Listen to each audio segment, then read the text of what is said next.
Hello students, my name is Geetanjali Inderia. Welcome to step up academy.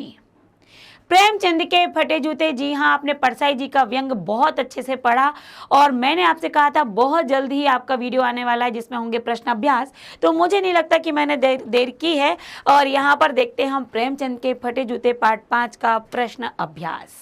प्रश्न अभ्यास में पहला प्रश्न है, हरिशंकर परसाई ने प्रेमचंद का जो शब्द चित्र हमारे सामने प्रस्तुत किया है उससे प्रेमचंद के व्यक्तित्व की कौन कौन सी विशेषताएं उभर कर आती हैं। तो कौन कौन सी विशेषताएं उभर कर आती है प्रेमचंद के व्यक्तित्व की, कि वो किस तरह के थे। साधारण। प्रेमचंद के व्यक्तित्व की निम्नलिखित विशेषताएं हैं।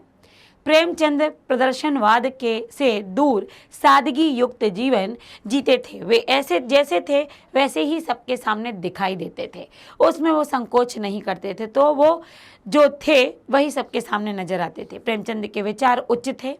उन्होंने कई सामाजिक बुराइयों के खिलाफ अपने साहित्य में लिखा। प्रेमचंद एक स्वाभिमानी व्यक्ति थे, सर्वश्रेष्ठ साहित्यकार थे। लेखक ने उन्हें साहित्यिक पुरखा भी कहा है। पुरखा अर्थात पूर्वज। प्रेमचंद को समझौता करना मंजूर न था। वे हर परिस्थिति का डटकर मुकाबला करते थे। तो प्रेमचंद जो सामने हैं, जो अंदर हैं, वही सामने दिखते थे। प्रेमचंद स्वाभिमानी व्यक्ति थे, वो किसी के सामने झुकना पसंद नहीं करते थे। प्रेमचंद जी ने समाज के विभिन्न क्षेत्रों और बुराइयों के खिलाफ अपने लेख लिखे हैं। प्रेमचंद जी ने परिस्थितियों से समझौता करना नहीं सीखा और ना वो करते हैं। उन्हें समझौता करना मंजूर ही नहीं था, लेकिन क्योंकि वो हर परिस्थिति से डटकर मुकाबला करते थे, तो वो संकोची नहीं थे। जो हैं और वही दिखते थे। सही कथन के सामने सही का निशान लगाइए। बाएं पांव का जूता ठीक है, मगर दाहिने जूते में बड़ा छेद हो गया है जिसमें से उंगली बाहर निकली है। लोग तो इत्र चुपड़कर फोटो खिंचाते हैं जिससे फोटो में खुशबू आ जाए। तुम्हारी यह व्यंग मुस्कान मेरे हौसले बढ़ाती है। जिसे तुम घृणित समझते हो उसकी तरफ अंगूठे से इशारा करते हो। अब यहाँ पर देखिए, लोग तो यही था सही, क्योंकि उनके बाएं पैर का जूते में वो था, छेद था, और ये उन्होंने क्वेश्चन नहीं किया था। उनके हौसले पस्त करती है, उनकी मुस्कान हौसले नहीं बढ़ाती है। ये सही है कि लोग इत्र चुपड़कर फोटो खिंचवाते हैं जैसे फोटो में से खुशबू आ जाएगी। नीचे दी गई पंक्तियों में निहित व्यंग को स्पष्ट कीजिए। तो जूता हमेशा टोपी से कीमती रहा है। अब तो जूते की कीमत और बढ़ गई और एक जूते पर 2500 टोपियां न्यौछावर हैं, क्योंकि वर्तमान समय में व्यंग यहाँ पर जूते का आशय ताकत और शक्ति प्रदर्शन से है तथा टोपी मान और मर्यादा और इज्जत का प्रतीक है। आजकल लोग इज्जत से ज्यादा महत्व ताकत को देते हैं, बल को देते हैं। भले ही वे सिर्फ अपना काम निकालने की ऐसा करते हैं, लेकिन आज लोग अपनी शक्ति सामर्थ्य के बल पर अनेक टोपियों को उछाल देते हैं, लोगों की इज्जत उछाल देते हैं, क्योंकि वो अपने दिखावा के लिए अपनी ताकत को महत्व देते हैं कि पावर तो हम में ही है, तुम्हारी इज्जत क्या मायने रखती है। तो ऐसे अपने जूते पर झुकने को विवश कर देते हैं लोग। तो आज के समय में जूते पर, एक जोड़ जूते पर कई 2500 टोपियां न्यौछावर हैं, अर्थात कि लोग अपना काम करने के लिए, अपनी ताकत दिखाने के लिए लोगों की इज्जत भी उछाल देते हैं। तुम पर्दे का महत्व ही नहीं जानते और हम पर्दे पर कुर्बान हो रहे हैं। तो वर्तमान समय दिखावे का समय है। दिखावे में लोग अपने ऊपर हर कमियों पर पर्दा डालते रहते हैं, लेकिन प्रेमचंद जी से परसाई जी कह रहे हैं कि आपको उन कमियों पर पर्दा डालना नहीं आता। प्रेमचंद ने कभी वास्तविकता को अपनी जो वास्तविकता है, जो समाज की हो चाहे स्वयं की हो, उसको ढकने का कभी प्रयत्न नहीं किया। उन्होंने अपनी कमियों पर कभी भी पर्दा नहीं डाला। वे भीतर और बाहर से एक जैसे रहे, जबकि लेखक दिखावे की प्रवृत्ति के कारण स्वयं ही अपने पैर को लहूलुहान करता जा रहा है, क्योंकि उसे अपने पैर का फटा वो जूता नहीं दिखाना है। और दूसरी तरफ प्रेमचंद को कोई चिंता नहीं है कि लोग उनके फटे जूते के लिए क्या कहेंगे। तो आज का समय क्या है ये बताया गया। जिसे तुम घृणित समझते हो उसकी तरफ हाथ की नहीं पांव की उंगली से इशारा कर रहे हो। प्रेमचंद ने सामाजिक बुराइयों पर अपनाना तो दूर, उनकी तरफ देखते भी नहीं।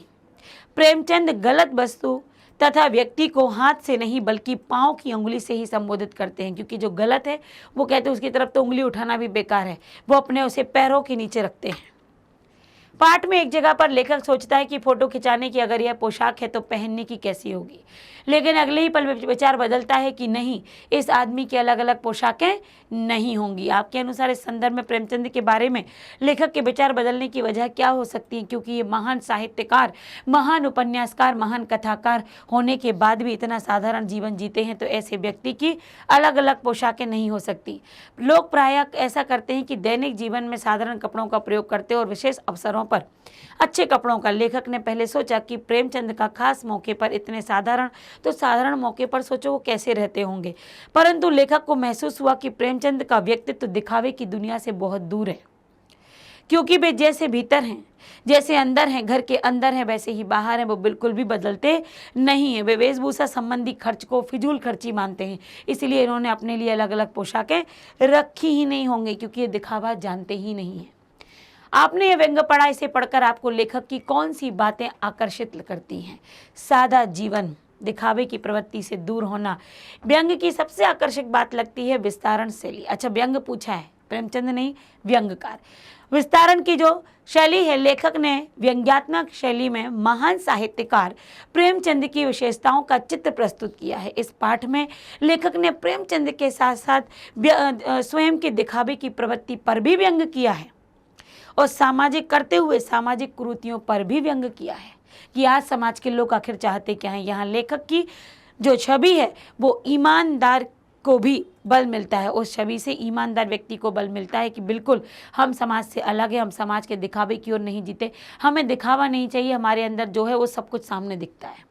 तो यहाँ पर जो व्यंग्य है वो विस्तार से व्यंग्य है और व्यंग्य केवल एक व्यक्ति पर नहीं है, ये व्यंग्य उस व्यक्ति को तो छोड़ दिया प्रेमचंद को, उनके जूते के आधार पर संपूर्ण समाज पर और दिखावे पर व्यंग्य है।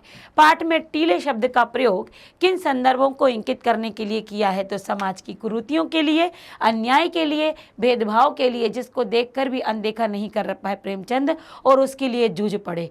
तो टीला शब्द समाज की कुरीतियों के लिए, अन्याय और भेदभाव के लिए, क्योंकि मानव के सामाजिक विकास में यही बाधाएं उत्पन्न करती हैं, जहां पर जी तोड़ उसको हटाने की मेहनत की है प्रेमचंद जी ने। रचना अभिव्यक्ति है। प्रेमचंद के फटे जूते को आधार बनाकर परसाई जी ने यह व्यंग्य लिखा। आप भी किसी व्यक्ति की पोशाक को आधार बनाकर एक व्यंग्य लिखिए। हमारे एक पड़ोसी हैं जो बहुत ही, देखिए ये तो मैंने यहाँ पर लिख दिया है, लेकिन आपके पास भी यदि कोई व्यंग्य है, कोई जो अपनी पोशाक को ज़्यादा महत्व देता है, उस पर भी आप लिख सकते हैं। यहाँ तक कि बच्चों के खाने पीने की चीज़ों में भी कटौती करते हैं कंजूस में वो जो एक पड़ोसी हैं, परंतु लोगों के सामने अपनी झूठी शान दिखाने के लिए बड़ी बड़ी नामचीन कंपनियों के कपड़े पहनते हैं और दूसरों का मजाक उड़ाने में नहीं चूकते। उनका यह दोगलापन, अर्थात अंदर कुछ और बाहर कुछ और, मेरी समझ से परे है। तो ये भी उन्होंने यहाँ व्यंग्य किया। आपकी दृष्टि में वेशभूषा के प्रति लोगों की सोच में आज क्या परिवर्तन है? क्योंकि आज लोग कपड़ों को अधिक महत्व देते हैं, पहनावे को अधिक महत्व देते हैं। आज के समय में लोगों का दृष्टिकोण बहुत बदल गया है, यहाँ तक कि व्यक्ति का मान सम्मान और चरित्र उसकी वेशभूषा पर अवलंबित हो गया है। मतलब यदि आपने अच्छा कोट बोट सूट पहना हुआ है, अच्छे कपड़े पहने हुए हैं, तो आप बहुत अच्छे घर के हैं, आपका चरित्र अच्छा होगा, आप अच्छे पढ़े लिखे माने जाएंगे। लेकिन यदि आपका रहन सहन साधारण है तो क्या कह देंगे लोग? आपको देखेंगे भी नहीं। ये लोगों की मानसिकता है जो कि बहुत ही ओछी मानसिकता है। अरे उच्च कोटि पर, उच्च पद पर बैठा हुआ अधिकारी तो कभी अपना दिखावा करता ही नहीं है, बहुत साधारण से वस्त्र पहनकर वो पहुंच जाता है, क्योंकि जिसके पास योग्यता है उसको दिखावे की आवश्यकता नहीं होती, और जिसके पास योग्यता नहीं है, अध जल गगरी छलकत जाए, वो अपनी योग्यता दिखाने के लिए प्रदर्शन करता है। ठीक, तो ऐसे ही यहाँ पर उन्होंने बताया है कि आज के समय लोगों का दृष्टिकोण बदल गया है। अब तक जो भी व्यक्ति है वो अपनी वेशभूषा पर अवलंबित है, पूरी तरीके से आश्रित हैं। आज की दुनिया दिखावे की दुनिया बन गई है। अगर समाज में अपनी शान बनाए रखनी है तो महंगे से महंगे कपड़े पहनना आवश्यक हो गया है। आज सादा जीवन जीने वालों को पिछड़ा समझा जाने लगा है कि ये कुछ भी नहीं जानते, इन्हें कुछ भी नहीं आता, इन्हें कपड़ों का कोई भी तरीका नहीं है पहनने का। तो ये आज के लोगों की मानसिकता है।